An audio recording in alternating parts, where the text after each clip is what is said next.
Hi everyone! Welcome back to RStudios. Today in this video, this is part 2 of me teaching my mum how to paint a still life in oil paints. And hopefully we're going to finish them today.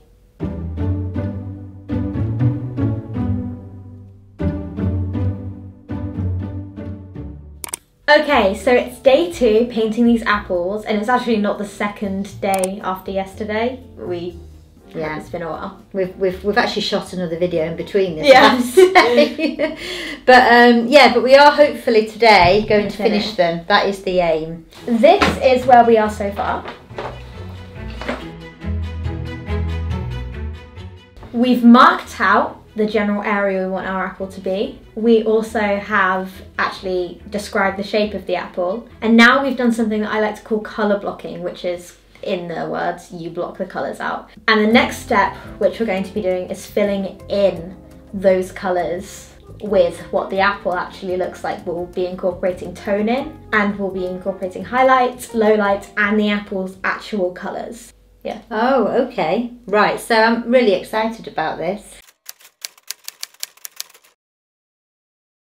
I did spend, I have to admit, about 20 minutes before Raylee came in here mixing a few kind of basic colours and kind of looking at the apple and trying to kind of see what the colours were, because I really struggled last time to get the colours right. If you are following along with this, I used a kind of red and like a yellow ochre orange To make it lighter? Yes, to give me the right colour of the apple. I think a common mistake when using red paint is to add white to make it lighter, because you learn quite quickly black is darker colour than white, so to make a colour lighter you add white. The problem with that is that when you add white to red, it becomes pink, because pink is a tone of red. Yes. And in doing that, you don't see many pink things, so you add yellow or orange. The only space where you will see pink is where the highlights are, because that is white light most of the time mixed with the red. Yes, that's definitely a really good tip, because that is what happened to me last time. I just had loads of pinks and I just got in such a mess. So I did get something. We ran out. You got a small tube. Oh my goodness, that's going to last years. Yeah, we ran out of white the other day. I got this from Amazon. I'll link in the. I didn't realise it was so big. I'll put a link in the description. But how expensive? It's about £7. So that's all right. Yeah.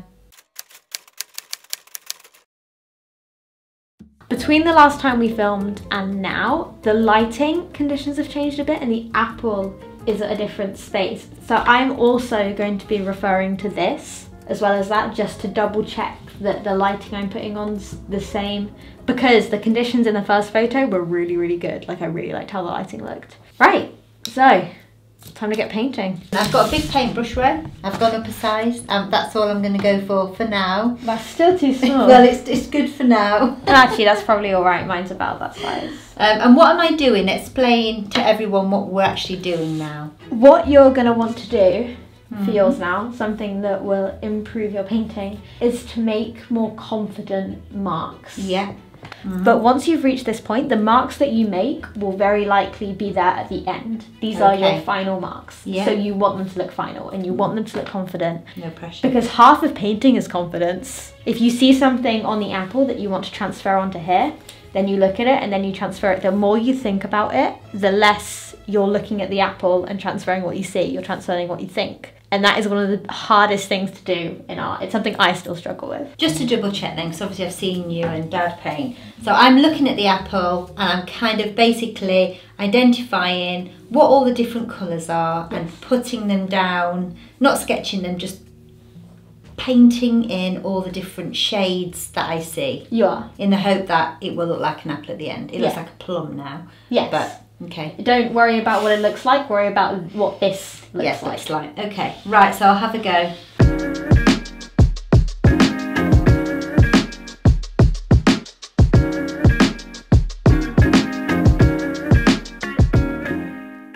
When I'm painting, I like to start with the darkest tones first. I think a lot of people do this. For me, it's really just because it's a place to start. Well, I've just put turpentine in my paint. Is that a good idea, Ray? I mean, it might take the paint off. but it will still thin it. Really struggle with the colours still. You're still sketching a bit. I'm trying not to. Do you want me to show you? Yeah. So if I were you and I was looking at this side, Yeah. first thing I would do is look at how dark that is. So you could zoom in just to check. This is near black. It's got a purple tone to it. Yeah. So to create it, if you pass me... Yeah, I'm really struggling getting the colours. So if you can, yeah. This is a similar colour to around here. So what you want to be able to do is just go like that. Yeah. This looks like that. So you put the colour on. Mm-hmm. Assume that's there. And it sort of goes around. Yeah. See that? Yeah. And if you look at it now and say, oh right, that's actually slightly off, you can change it. You can layer them.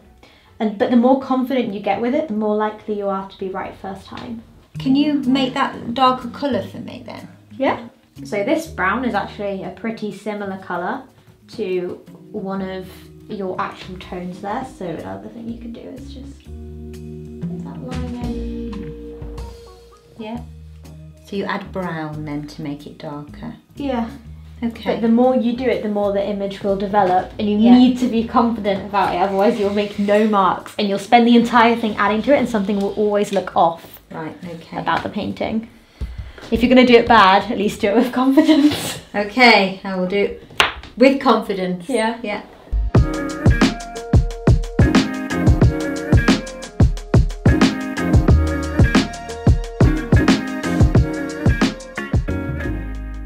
Now take your brush and do one confident line where you think it is. There. Yeah, like that. Yeah?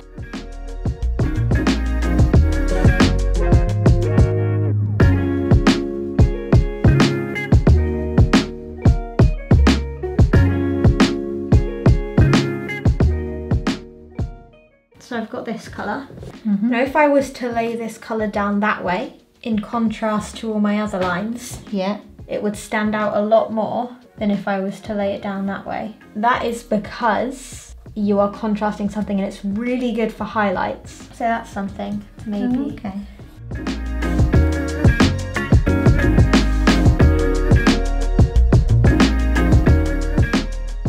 Thank you. Thank you.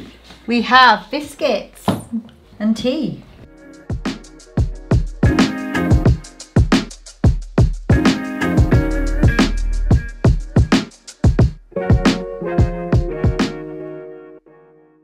Looks good, Mum. Thank you. It looks really good. Make more confident lines though.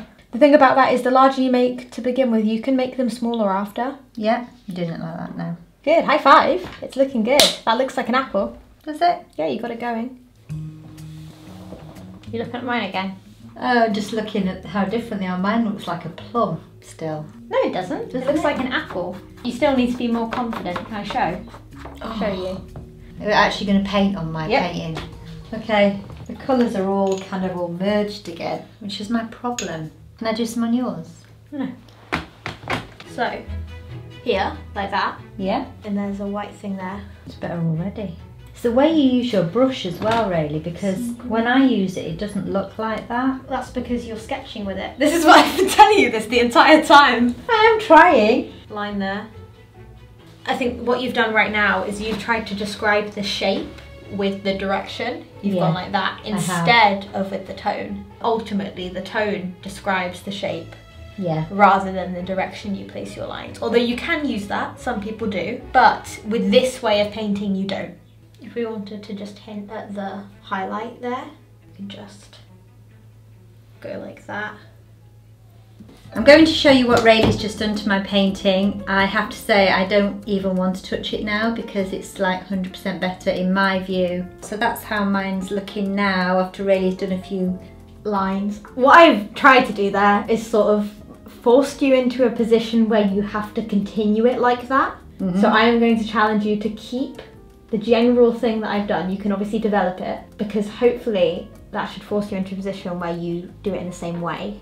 Okay, I will try. I think we're going to try and wrap these up now then, are we? Yeah, today. So I'm going to try and finish mine and not ruin it this time.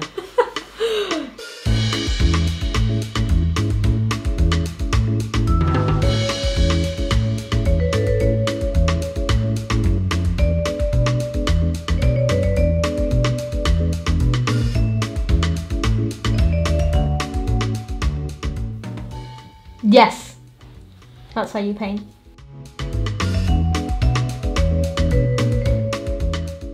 I feel like mine is definitely coming on. Raylee has just talked me through the background. It makes such a difference to what you're doing because it's as important. Obviously I'm trying to get the shadows, and so guys, you know, if you're a beginner like me, look at what's surrounding the objects. Yours is looking lovely. Thank you. Yours is looking brilliant.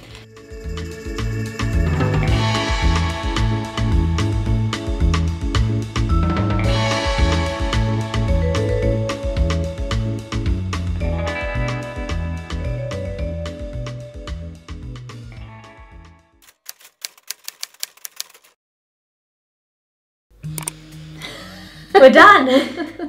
Actually, we're not done. We have one more thing to do. We've got to sign it. There you go. Did mine in white. I did mine in black. I've done my first oil painting and Raylee has Done her first apple oil painting. I have to say, definitely not easy. Not easy. A lot more difficult than I thought it was going to be. Yeah, you've been watching us thinking. I have. I've been watching you thinking, I can draw, I can shade, but actually the skill, it is such a skill. Obviously we've seen each other's. I think Rayleigh's is really good. I'm quite happy with mine. I would be happy with yours. I think it's awesome. Rayleigh's happy with it anyway. Right, so I'm going to show guys in 3, 2, 1. There you go. This is what Mum painted. More or less all on my own. I have to say Rayleigh did come and help out in the middle and kind of salvaged and demonstrated what I was not painting like, I think. Yeah, I did just demonstrate, didn't I? I think also the lines that I laid down, because I told Mum to keep them there, sort of forced you into a bit of a position where if you were going to keep those lines, you had to paint in a different way to how you had been painting. I think it's brilliant. Wow. There's something almost cubist about it. I think there's something that reminds me of Picasso's cubism. Wow. Well, I don't know about that, but No, there definitely is. I think it might be the background or the way, or possibly the lines, actually. It's such a beautiful medium though, I have to say, to work with, and the colours and the vibrancy of the work, even though technically it might not be the best. Definitely like to build on the skills. I think the background of both yours and mine actually has a sort of elegance to it. But show yours, Ray, yours is great. Okay, 3, 2, 1. This is what mine looks like. I'm really happy with it actually. Keep in mind though, when you're looking at both of them, that they weren't supposed to look the same because we're looking at the apple from different perspectives and the apple's different colours on different sides. My side was lighter than Mum's. So if you're comparing the two based off of actual shape and stuff, remember that they were never the same image to begin with. I am proud of mine. I quite like it. I think it definitely all came together at the end. Yeah, I love the colours in yours. Really? The colours. I like the colours in yours. They're more rosy. Mine looks like a plum, I think, still. I don't think yours looks like a plum. I'm okay with that. There you go. This is our apple painted, taught by Rayleigh. Thank you very much. And guys, I hope that you've, maybe some of you have had a go. Yeah, if you were following along at home and took any of what I said on board, I hope it worked and I hope you enjoyed it. On that note, thank you so much for watching. We really hope you've enjoyed. If you did like this video and if you appreciate all the hard work that's gone into it, please comment down below what you think and give it a big thumbs up. Yeah, we hope it gave you an insight into what painting a picture is actually like, how long it can take, and some of the difficulties that you come across as you're doing it. I'd really like to do a lot more of these types of videos and hopefully build my skills and help you guys to build yours. Until next time, see you next week. Bye! Bye!